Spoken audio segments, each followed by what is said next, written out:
Alright, so what this is going to be very kind of general cover, nothing too intense, but it's more or less to answer a lot of the questions I get. So one of the questions is, can I use X camera? Now that is whatever camera they have available. And the answer is always the same. The most important thing when it comes to a camera is so you could bracket.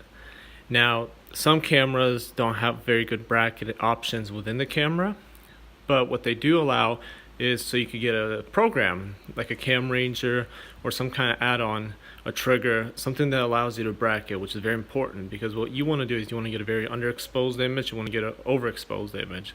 And assembling those images is what gives you the dynamic range of how the sun operates and the reflections of the environment.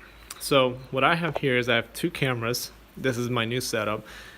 One is for the HDRIs and one is for the backplates. The backplate camera is a Nikon D850. It's a full frame camera. It has a lot more megapixels than my D810, so that's why it's my designated backplate camera. My D810, I've used it for many years and it works great, and the final output for the HDRI is roughly 20,000 pixels, so that works fine for me as well. And I could crank it up a little higher, but that's going to be stretching it. So anyhow, I have the Nikon D810 as my main hero camera for the HDRIs. I have a Nodal Ninja, and this is the tripod head. So there's several things that are very important. One is the ability to bracket your exposure. Two is to have, obviously a tripod. And three, to have a proper tripod head for the HDRIs. Now, the reason why I didn't mention the lens is because you could actually shoot an HDRI with or without a fisheye lens. It's just a matter of how many shots you want to take. So I have a 16mm fisheye lens, which allows me to capture a full rotation a lot easier than if I did not. So what the Nodal Ninja does, it allows you to get rid of a parallax kind of ghosting effect. And what that allows me to do is have the midpoint of the lens always be in the center pivot of the tripod. So no matter how I rotate my camera, it's always going to be in the center. So for instance, if I loosen this side, it's hard to hold it and move it at the same time. So if I loosen this and I rotate my camera, as you can see, the lens is always in the center. And this is very, very important to capture an HDRI without any weird ghosting, especially if you have buildings and like telephone posts and whatnot. If you don't have a proper setup, you're going to have the line offsetting. So anyhow, that's what the Nodal Ninja does, and it's very important if you want a good quality HDRI. Now, I'm not saying it's a must to capture an HDRI. You could get away without one, but the quality is going to speak for itself. And what this one does, this is not the most expensive one, but it works just fine, so I didn't need to really splurge when it comes to getting a more pricey tool. It has this little knob. When I rotate it, it pivots, and it comes with ball bearings, and you could offset how many degrees the actual click happens. So for me, if you watch closely, it's going to snap. And this allows me to always capture the same amount of rotations perfectly. So in PT-GUI, I set up templates. So I only shoot one good environment, and then I use my template to quickly stitch and align things. So this saves me a lot of time when it comes to processing the HDRI. So that right there is probably the most important thing, is to have the Nodal Ninja or any kind of tripod head, a tripod, and then obviously a camera body that allows you to bracket. If, like I mentioned earlier, if you don't have the software, or if you don't have the hardware that allows you to bracket, you can use the software. There are alternative ways to do it. So anyhow, with that said, let's go capture a dome. So what I'm going to do, I'm going to take this out. My dog's just hanging out in the way. And it's raining today, so I'm going to do it in the garage. That way I don't get water on my camera.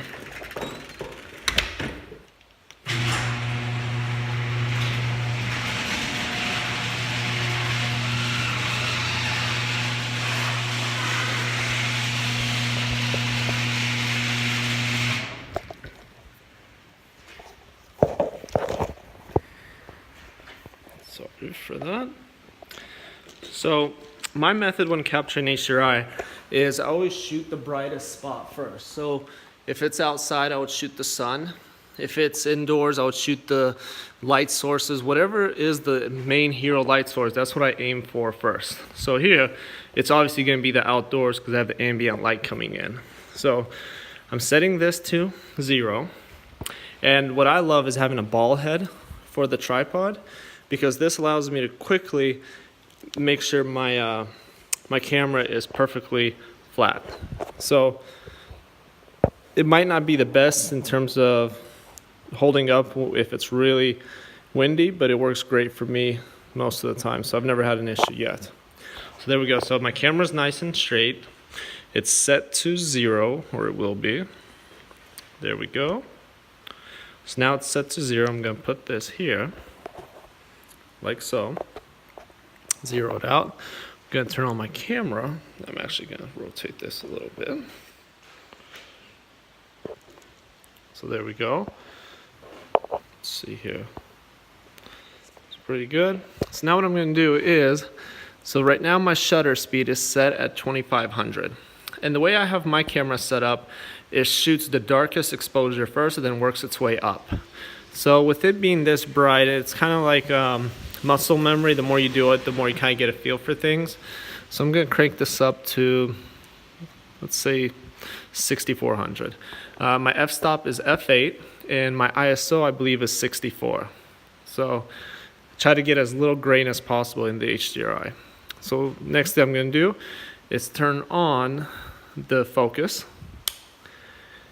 And then I'm just going to focus on the outside just to have a nice sharp, well, it's kind of not all the way out there, probably like where the pavement is. Let's see, it's having some, it should click. There we go. So that's focused in. So now I'm going to turn off autofocus. It's very important that you don't use autofocus, because this way your thing's always set to be the same. You don't want your focus to change while you're shooting an HDRI, because then it will not be good. So now with that said, I'm going to shoot my first exposure test, and this is 5. The way I shoot things is it's only 5 shots, but it's offset 3 stops. And what this allows me to do, because I process everything in 16-bit, is to get more exposures without actually shooting the exposures. So here we go.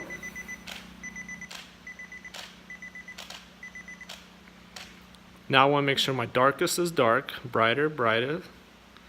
So there we go.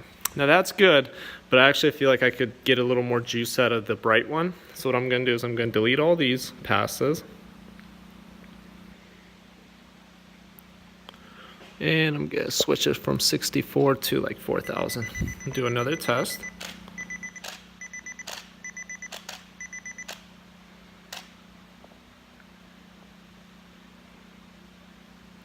So there we go. All right, so that's my first shot. Now I just have to obviously walk around. So I loosen this knob, go to the next click, and hit fire.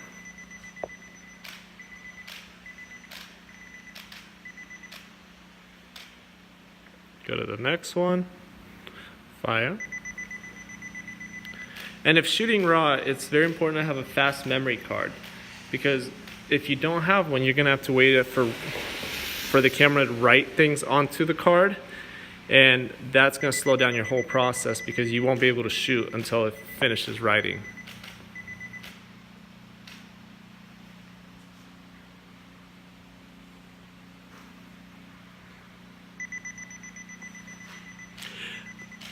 So if you use that method with the neutral density filter, you're probably gonna have to use some kind of app to capture a lot more exposures, which I do not want to do. So that's why I just tweak it in post.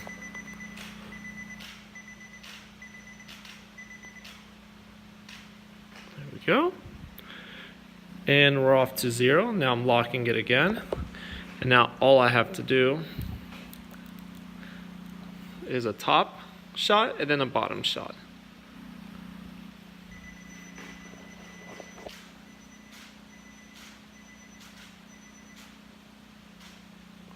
Like that. Now I go for the bottom.